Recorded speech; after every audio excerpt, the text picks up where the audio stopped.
Hello, how are you guys doing? This is Rob of Rule of 2 Review. Welcome back, and today what I wanted to do was finally discuss Sony's plans for E3. So I am regrettably a few days late to this news about what Sony plans to do for E3 2018. For any of you guys who maybe follow me on Twitter, you might have been familiar with this because I was talking about it. I did unfortunately have a huge YouTube stopping PC problem the day that Sony made those plans, and I was really excited to discuss it. I had so many thoughts on what they revealed, and of course, my PC basically shit the bed that day, and I wasn't able to make a video. Very, very disappointing, but obviously I'm back up and running now. I got yesterday's video posted as well, and so today made sense for me to finally jump on this news and discuss it because I think it's a pretty big deal. I so far have managed to get a video out about dedicated to Nintendo and what they might be doing and their plans for E3. I've also made one dedicated to Microsoft and what they've said that they're going to be doing for E3, and now that we've had Sony confirm a couple of things, it's pretty important, and I'm definitely invested in it as somebody who is very much a big Sony and PlayStation fan. So let's get into what Sony's planning on doing. So the long and the short of this is that Sony is doing something that they really haven't done pretty much ever, and that's why it was a big deal in making big headlines. They appear to be having a smaller presentation. They seem to be bypassing the traditional huge auditorium E3 press conference that Sony and pretty much all of the manufacturers for a long time were known for doing. And instead they're holding what they're basically calling a media event, and they're going to detail in depth 4 huge PlayStation exclusives that we know to expect sometime in the future. And they also mentioned having a couple of special announcements from some of their third-party partners in some sort of separate presentation. Now, what's really cool about this is Shawn Layden from Sony actually appeared on the PlayStation blog official SoundCloud podcast or something for like their blogcast. And per this tweet that went out a couple of days ago that you guys can see, Shawn Layden appeared on that and then did discuss in detail, well, I should say in vague detail, what they plan on doing, but he did give us some good information as far as like the 4 games that they're planning on detailing and all that stuff. I listened to the entire thing so that I had the full scope of basically what Shawn Layden had told the world through this podcast thing, and I found it really interesting and insightful, and there's a lot of opinions about what's going on here. Before I get into that though, let me actually read from the official PlayStation blog website basically what they put out detailing this same information. In a rare break from tradition, we wanted to give you an early glimpse at what to expect heading into the showcase on June 11th. PlayStation's worldwide studios will be at E3 in full force to provide you with an exclusive look at 4 upcoming titles: Death Stranding from Kojima Productions, Ghost of Tsushima from Sucker Punch, Marvel's Spider-Man from Insomniac Games, and The Last of Us Part 2 from Naughty Dog. Of course, we'll have stellar announcements from third-party publishers and independent developers who are all busy devising innovative new experiences that will make your heart race and your emotions soar, whether you're playing on PS4, PS4 Pro, or PSVR. So there you go, pretty good stuff. It's nice to kind of get that official sort of statement on the PlayStation blog, which, like I said, really does echo what Shawn Layden was saying on the blogcast, or I don't know if I should call it podcast, blogcast. I should have looked that up, and I didn't do that. So either way, on the podcast he appeared on, it's basically echoing the same sentiments. So here's the thing. A lot of people have had a lot of opinions and a lot to say on this in the last couple of days since this was announced. Many people initially took this as kind of bad news or reason to poke fun at Sony or call Sony lazy or saying that Sony is effectively skipping E3 and they're not really bringing a lot of stuff, and are they stepping away from the show? Is E3 losing relevance?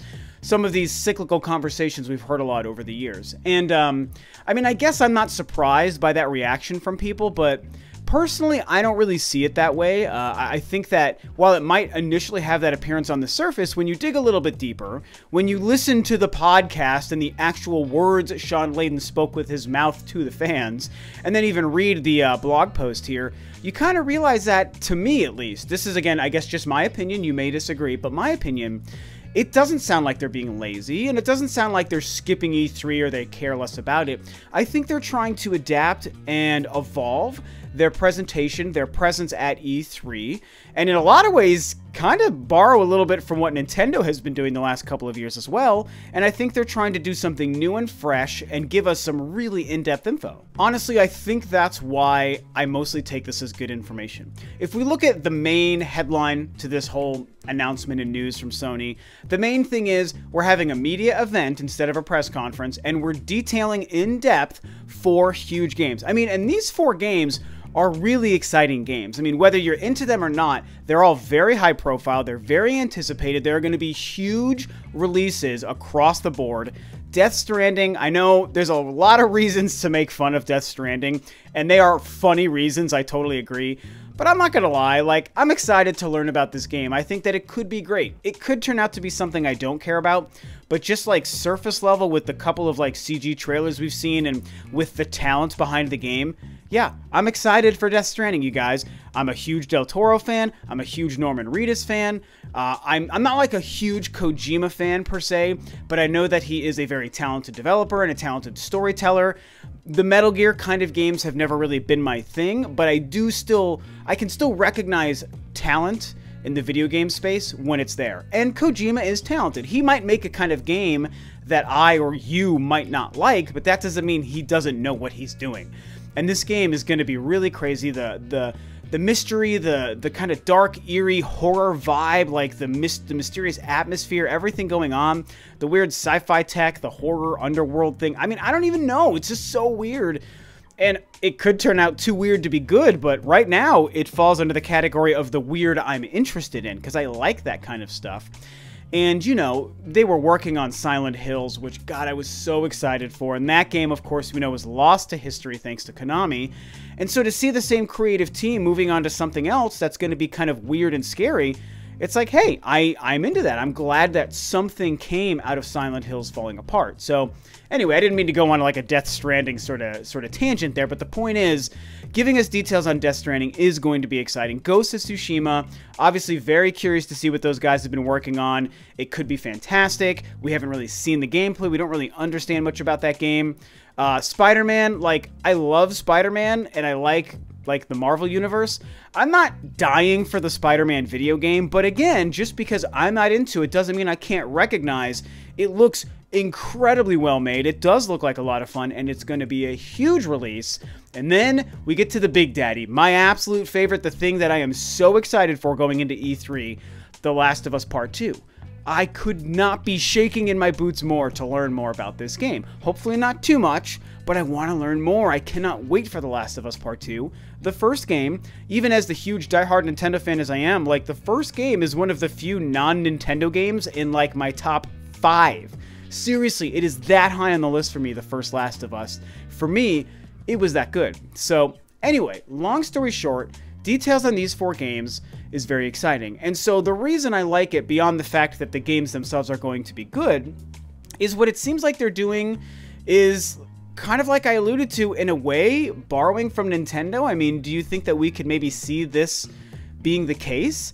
Because that's what it feels like to me. I don't think that they're doing the carbon copy thing of what Nintendo did. They're not doing exactly what Nintendo has done, but there's an element of what Nintendo has been building as far as their presence at E3 the last couple of years that I think Sony is trying to sort of do. And it should be noted that, for me, I don't see this as a bad thing. Some people might be like, ah, they're just copiers. They copied with the controllers, they copy with everything. Copy, copy, copy. That's Sony.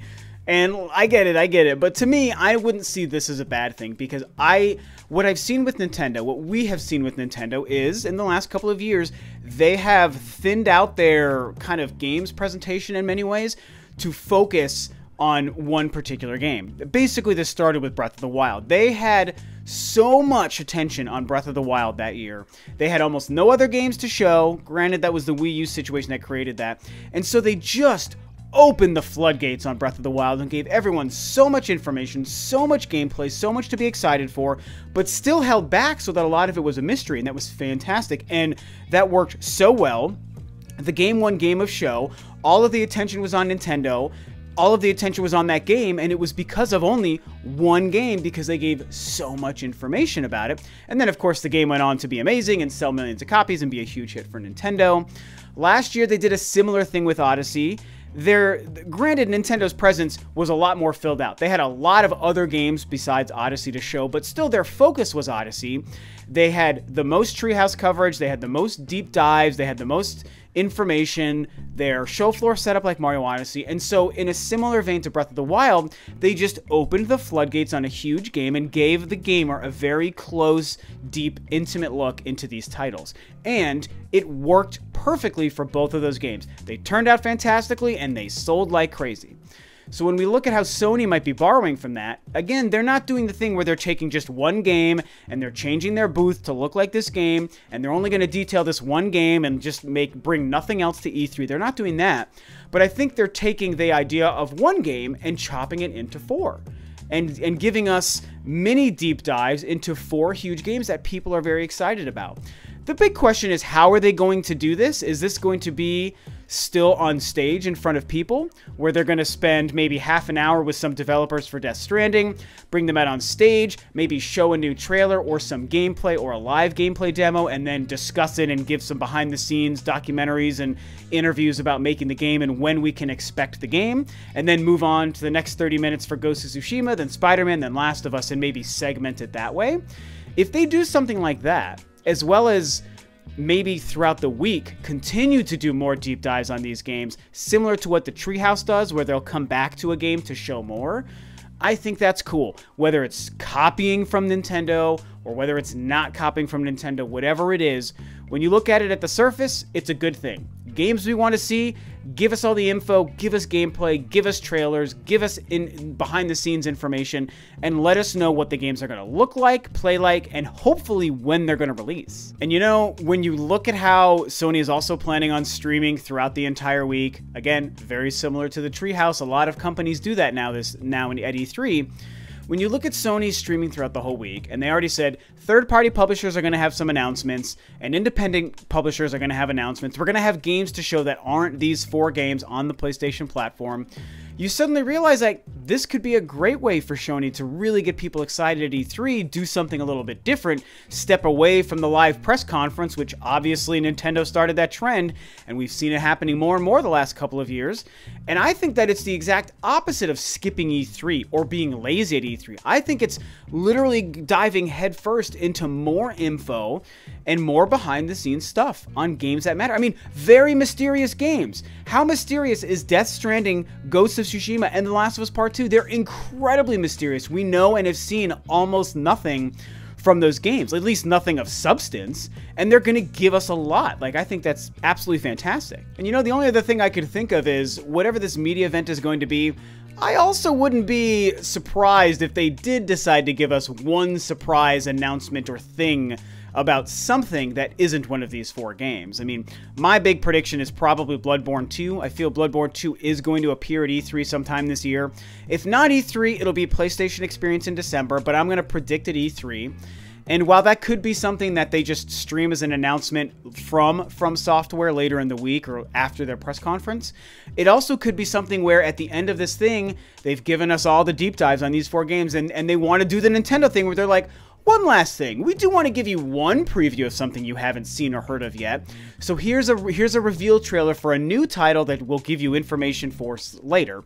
And it could be whatever, it could be whatever, I don't even know. For me, I'm guessing Bloodborne 2, but it could be a variety of things. A new IP, another sequel or franchise I'm not thinking of, who even knows? I mean, I just wouldn't be surprised if they do one kind of extra little surprise thing, because it would almost be a missed opportunity at E3 when everyone's looking at you to not have some kind of surprise. As great as these 4 games being detailed is going to be, why not give us one little tasty morsel of something that we don't yet know about? I mean, I would freak out if we had Bloodborne 2, you guys. That is like oh my god, one of my favorite games ever created.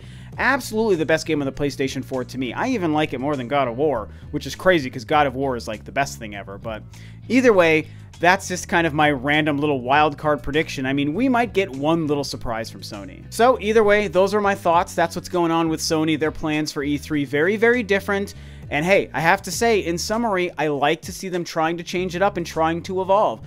A lot of us in the Nintendo community, which most of us here are, we've praised and lauded Nintendo for doing the same thing, for changing the formula, for evolving their presence, for setting the trend of leaving the stage and giving us prepackaged E3 direct footage, and that's worked great, and we love them for that. So why shouldn't Sony and Microsoft be allowed to try to do similar things with their own spin on it and still be seen as a good thing? I mean, if Sony knocks this out of the park, I think that they're going to deserve credit. it could be totally boring. I mean, let's be real. Maybe they don't deliver it properly. Maybe it happens and it's like, ooh, this is awkward. It's not interesting. It's not giving us the info we want. We're still left with all these questions. You just wasted 2 hours of our life. This was dumb. That may happen. But if they knock it out of the park or even do pretty good with this, I feel like they're going to deserve credit. So I'm happy to keep an open mind and be excited for what Sony is going to do. I do not see them as being lazy. I do not see this as them skipping E3. They're obviously coming with a lot of stuff to show, a lot of things to get us excited for. And I can't wait. What can I say, man? I like the PlayStation. I cannot wait to see what's going to happen with these games. So pumped for Last of Us Part 2.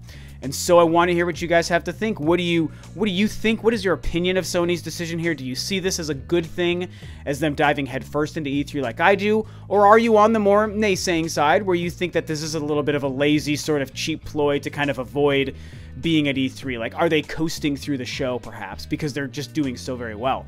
I mean, I don't know. All opinions are going to matter here, man. There's a lot to say when it comes to this. Let me know what you guys think. That's it for me. Thanks as always for tuning in, guys. This is Rob of Ro2R Review, and I'll catch you next time on another video.